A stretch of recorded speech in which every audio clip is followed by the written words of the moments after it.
Berdoa dengan jujur kepada Tuhan. Keterbukaan kepada Tuhan adalah awal dari pemulihan dan kehidupan. Pertanyaan, bagaimana cara berdoa dengan jujur kepada Tuhan? Mengapa kita berdoa jika Tuhan sudah mengetahui segalanya? Latar belakang masalah. Dunia ini penuh dengan penipuan dan informasi yang salah, dan kita sangat mudah disesatkan. Namun dengan tuntunan Tuhan, kita dapat membedakan mana yang benar dan mana yang tidak. Dalam semua doa kita yang jujur, kita harus percaya pada kuasa dan hikmat Roh Kudus. Karena hanya melalui bimbingannya kita dapat benar-benar mengetahui dan memahami apa yang Tuhan anggap sebagai kejujuran. Kejujuran adalah kebajikan esensial yang sangat penting untuk membangun kepercayaan dan menjalani kehidupan yang menyenangkan Tuhan. 2. Cerminan diri. Apakah saudara pernah menemukan diri saudara bergumul dengan ketidakjujuran?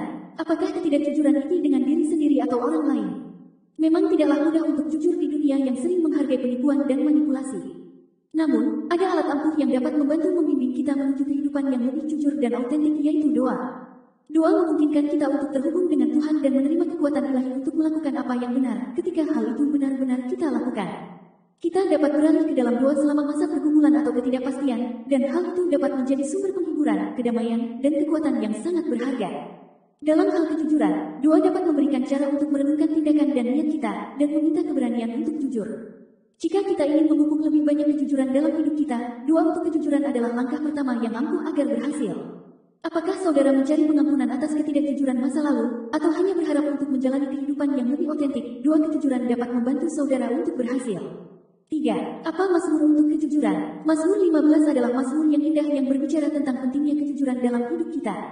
Itu dimulai dengan pertanyaan yang kuat, Tuhan, siapa yang boleh tinggal di tenda suci Anda? Siapa yang boleh tinggal di gunung suci Anda? Jawabannya jelas, orang yang tidak bercela, yang melakukan apa yang benar, yang mengatakan kebenaran dari hatinya, yang lidahnya tidak memfitnah, yang tidak berbuat salah kepada sesamanya, dan tidak mencela orang lain. Mazmur ini mengingatkan kita bahwa kejujuran bukan hanya tentang mengatakan kebenaran, tetapi tentang menjalani kehidupan yang berintegritas. Itu memanggil kita untuk menjadi orang yang memegang kata-kata kita, yang menepati janji dan menjunjung tinggi komitmen kita. Itu menantang kita untuk bertanggung jawab atas tindakan kita dan bertanggung jawab atas kesalahan kita. Di dunia yang sering menghargai kesuksesan dengan cara apapun, Mazmur 15 mengingatkan kita bahwa jalan yang benar menuju sukses adalah melalui kejujuran dan kebenaran. Itu mengingatkan kita bahwa Tuhan senang pada mereka yang takut akan Dia dan mematuhi perintahnya, dan bahwa hidup kita hendaknya mencerminkan penghormatan ini. Kita harus memindahkan pesan Mazmur 15 dan berkomitmen pada kehidupan yang jujur, benar, dan berintegritas.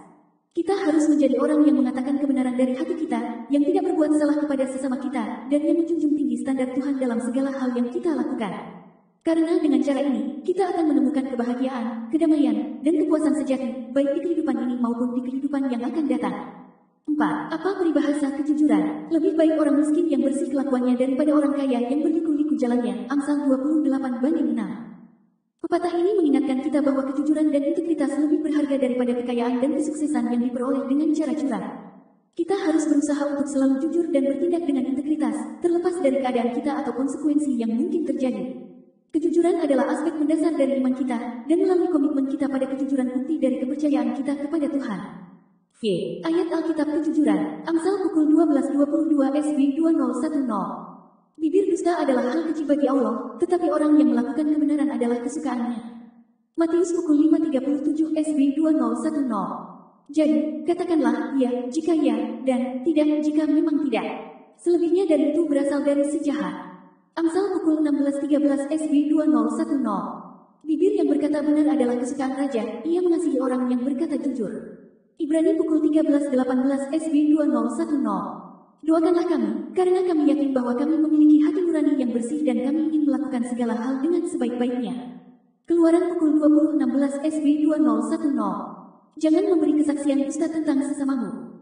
Kisah para Rasul pukul 24.16 SB 2010. Oleh karena itu, hamba selalu berusaha hidup dengan hati nurani yang murni di hadapan Allah maupun di hadapan manusia. Amsal 19:1 SB 2010. Lebih baik orang miskin yang hidup dalam ketulusan daripada orang bodoh yang ucapannya bengkok. 2 Korintus pukul 8.21 SB 2010. Karena kami berusaha untuk melakukan apa yang benar, bukan hanya di hadapan Tuhan, melainkan juga di hadapan manusia. 1 Petrus pukul 3:10-12 SB 2010. 10 sebab, orang yang ingin menikmati hidupnya dan ingin mengalami hari-hari yang baik, harus menjaga lidahnya dari hal-hal yang zalim, dan bibirnya dari ucapan-ucapan yang menipu. 11. Ia harus menjauhi yang jahat dan melakukan yang baik. Ia harus mengusahakan perdamaian dan terus memperjuangkannya. 12. Karena mata Tuhan tertuju kepada orang-orang benar, dan telinganya mendengarkan doa-doa mereka.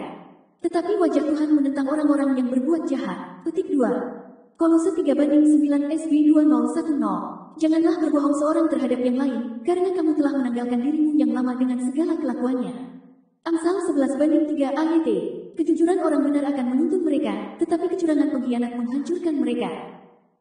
Apa berkat dari kejujuran? Berkat kejujuran sangat banyak dan tak ternilai harganya.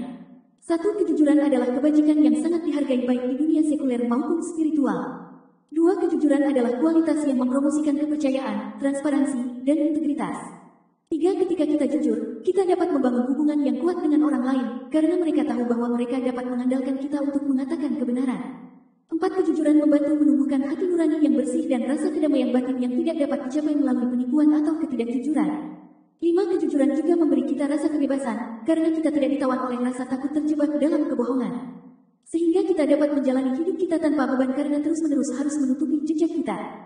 6. Kejujuran membantu memupuk karakter yang kuat dan reputasi yang positif, karena kita dianggap dapat dipercaya dan diandalkan oleh orang-orang di sekitar kita. 7. Berkat kejujuran tidak terukur, dan itu berkontribusi besar bagi pertumbuhan pribadi kita, hubungan kita, dan kesejahteraan kita secara keseluruhan. 7. Bagaimana cara berdoa dengan jujur kepada Tuhan? Untuk berdoa dengan jujur kepada Tuhan, 1. Pertama-tama kita harus datang kepadanya dengan hati yang rendah hati dan menyesal, mengakui kesalahan dan kelemahan kita di hadapannya. 2. Kita harus tulus dalam kata-kata kita, bebas dari kepura-puraan atau kesalehan palsu. 3. Kita juga harus bersedia mendengarkan dan menerima bimbingannya, meskipun itu bukan yang ingin kita dengar. Penting untuk diingat bahwa Tuhan sudah mengetahui hati dan pikiran kita, jadi tidak perlu menyembunyikan apapun darinya. Kita cukup meletakkan segalanya di kakinya dan percaya pada kasih dan belas kasihannya. Kita harus berdoa dengan iman, percaya bahwa Tuhan mendengar doa kita dan akan menjawabnya sesuai dengan kehendaknya. 8. Apa doa khusus untuk kejujuran? Doa khusus untuk kejujuran adalah meminta Tuhan untuk memimpin kita dalam semua kebenaran dan menghukum kita ketika kita tidak jujur. Ini untuk meminta kekuatan dan keberanian untuk selalu memilih kejujuran, meski mungkin sulit atau tidak nyaman. Ini berarti menyerahkan keinginan dan ketakutan kita sendiri kepada Allah dan percaya bahwa Dia akan menopang kita dalam kebenarannya. Semoga kita selalu berusaha untuk menghormati Tuhan dan sesama dengan kata-kata dan tindakan kita, dan semoga kejujuran kita mencerminkan karakter Kristus dalam diri kita. Contoh doa singkat untuk kejujuran. Tuhan yang Maha Kuasa, saya datang ke hadapan-Mu hari ini untuk meminta karunia kejujuran. Bantu saya untuk selalu berbicara kebenaran, bertindak dengan integritas, dan transparan dalam semua urusan saya. Semoga kata-kata dan tindakan saya mencerminkan kebaikan dan kebenaran-Mu, dan semoga saya menjadi teladan kejujuran yang cemerlang bagi orang-orang di sekitarku. Saya memohon ini dalam nama Tuhan Yesus Kristus. Amin. Diilhami oleh Bapa Roh Kudus melalui hamba-Nya. Pendeta Nuryani Evalin Simamora, Sarjana Pendidikan Kristen. Anda diberkati melalui renungan harian. Jadilah berkat dengan mendukung pelayanan kami. Dukungan pelayanan Gereja Holy Spirit Esron Ministry dapat ditransfer lewat 1. Bank DKI 13923149576 atas nama Holy Spirit. Not jika saudara transfer antar bank dapat masukkan kode bank dan nomor rekening tujuan yang ingin ditransfer. Kode bank DKI 111 atau 13 kali 1. 2. Bank BCA 5790408642 atas nama Esron P. Panggabean STH. Kode bank BCA 014 Esron Ministry Carlos Solos. Melayani interdenominasi gereja. Konsultasi keluarga dan jodoh. Doa rahasia jamin. Doa kesembuhan. Doa pelepasan. Kunjungan orang sakit. Ibadah open house office. Kedukaan kematian penghiburan. Pelayanan peti jenazah 24 jam. Konseling pranikah. Ibadah pemberkatan nikah. Gereja Jodoh Holy Spirit Esron Ministry. URL. Alat perpanjangan Tuhan dalam perjodohan umatnya agar menikah sepadan. Dibutuhkan pemulihan citra diri sebagai tahap awal untuk bertumbuh dalam kerohanian. Kedewasaan rohani menjadi syarat utama dalam pernikahan Kristen. Gereja Jodoh Holy Spirit Esron Ministry. URL. Jalan Pulau Mas Barat 12 Tuparef 23, Red 49, Kayu Putih, Pulau Gadung, Jakarta Timur 0851060964. Info doa dan konsultasi 24 jam online. HP 0818779370 atau 085100609654. Khusus panggilan di nomor HP 085217361142. Silakan bagikan kebenaran ini to your friend dan family. Ingat menginjili tugas setiap orang percaya. Butuh bantuan hukum. DPD Jamek DKI Kabid Hukum. Siap membantu saudara. Pendeta Esron Panggabean Sarjana Hukum, Sarjana Teologi, Magister Pendidikan Kristen. Google Map Esron dan partner Biro Hukum klik link di bawah ini. URL